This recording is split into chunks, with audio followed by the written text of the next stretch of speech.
And I want to go over a few things because you hear all this stuff in the paper. Let me explain what may be happening that I think is important. Of course, the major news is that Donald Trump did what he was perfectly capable of doing. He asked for the resignation of one of his members of his cabinet. A president certainly does that after an election. It happens all the time, no problem. Of course, the Democrats are making out to be some nefarious conspiracy, but he asked Jeff Sessions to resign. Now, what did he do? What did Sessions do that was wrong? Well, he recused himself. He had had a minor discussion with some Russian at some cocktail party, and it was absolutely nothing. But he recused himself from all of the activity of his office, and in the process left the president totally naked, because he was the man who was supposed to do the blocking and tackling for the guy carrying the ball, and he didn't do it. It's like the lineman in a major football game suddenly quit and leave the quarterback to defend for himself. They just don't do that. But he did it. He did it, and he felt so righteous that I've recused myself. Well, it ruined him. So what comes in, Rosenstein, his deputy, then does what nobody in his right mind would have done. He calls for a special counsel to go and investigate his boss, the president. I mean, it was shocking. It shouldn't have happened. And now we've got a situation where the Democrats are saying, well, we're going to get to the bottom of all this. Well, nonsense. Jenna Browder has a story about this, and we'll talk about the successor and what should happen, okay? President Trump made his frustration with Jeff Sessions no secret, and yesterday, just one day after the midterm elections, took action asking for Sessions' resignation. Sessions departed the Justice Department in an emotional farewell. I know, Jenna, you and I have been with the president where he has privately talked about Jeff Sessions and been very frustrated. I mean, he's publicly talked about it, but he's also privately been very frustrated with the fact that he recused himself. So this has been in the hopper for a while. His replacement and former Chief of Staff Matthew Whitaker will now oversee the Russia investigation.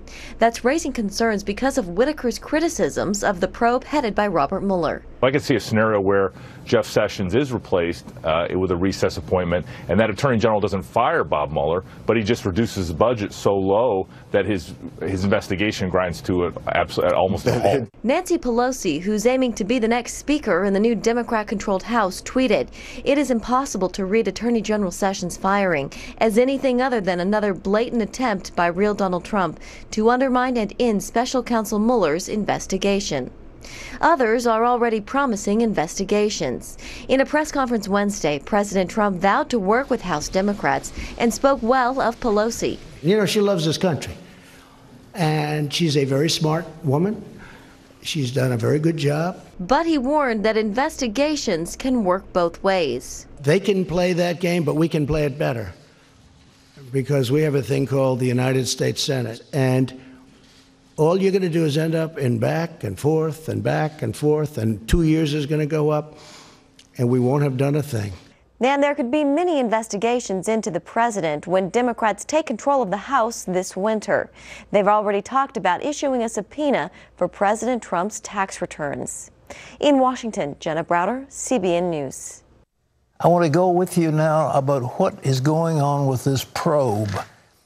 When you have a special counsel, the mandate for such a person must be to investigate a specific crime, not to go on a fishing expedition around the country. It's a specific crime in a specific jurisdiction under a specific set of laws. Now, that man, Mueller, has not followed that.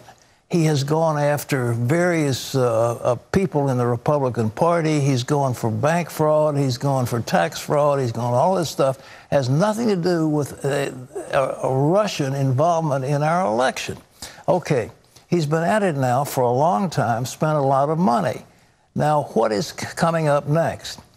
As I understand it, there are going to be several carefully vetted interrogatories in writing given to the president, and the president will answer those interrogatories, period. And it's time now for Mr. Mueller to issue a report of his findings. And what he's going to say is, I didn't find any Russian collusion anywhere. Now, that's what he's going to say. And when that's over, he should leave. And that should happen probably by Thanksgiving, certainly no later than Christmas. So his work is over.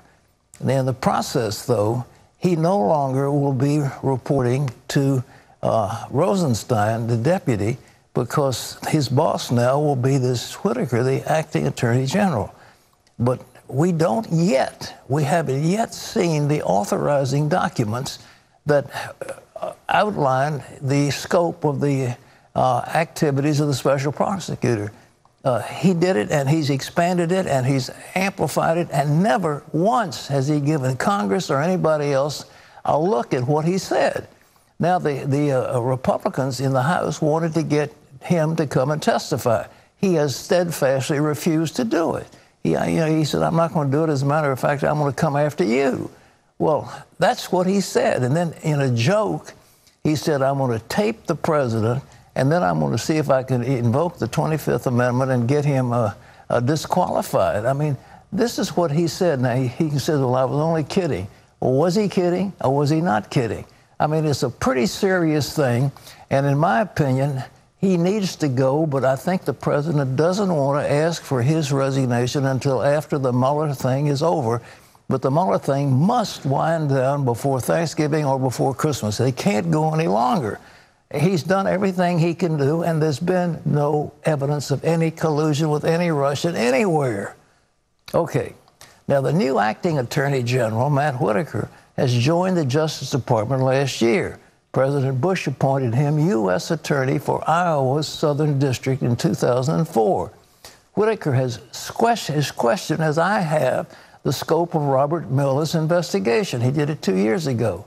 In a CNN op-ed, he wrote that it would be a, quote, violation for Robert Mueller to investigate President Trump's finances. He added it would be dangerously close to crossing a red line. Now, in his college years, Whitaker played tight end for the University of Iowa and caught a pass in the 1991 Rose Bowl. Okay. So that's the man that's come in as Attorney General acting. And it seems like to me, if the president wants to get somebody, there's a congressman named Trey Gowdy who is unbelievably intelligent and knowledgeable about these things, and he might well, if they don't want Whitaker, they could go with Gowdy, and he'd be a tremendous attorney general. What a mess.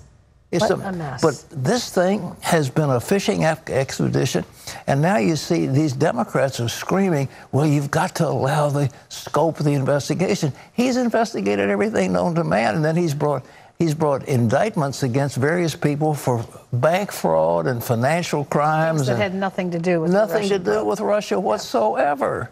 And Whitaker has said, look, if we don't fire him, we can starve him out. And I think that's a good thing, too. You can cut his budget.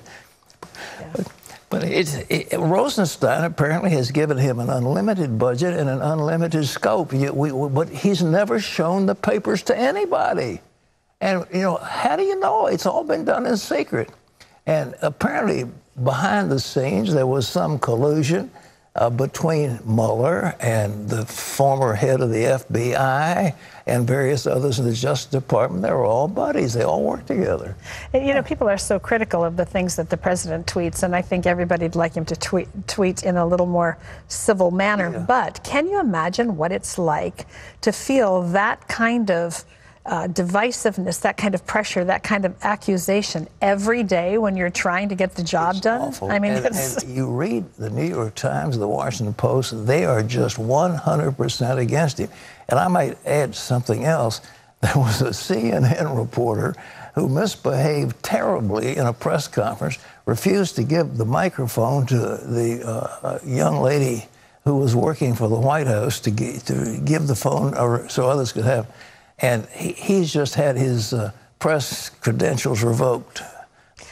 Well, it's time that people, yes, action needs to be taken when people are inappropriate. Well, he was inappropriate, and he can't get into the White House anymore, and good for them. Whew. Okay, does that clarify anything? That clarifies it. All right, here we go. Anyhow, look for the Mueller thing to be wound up no later than Christmas. All right.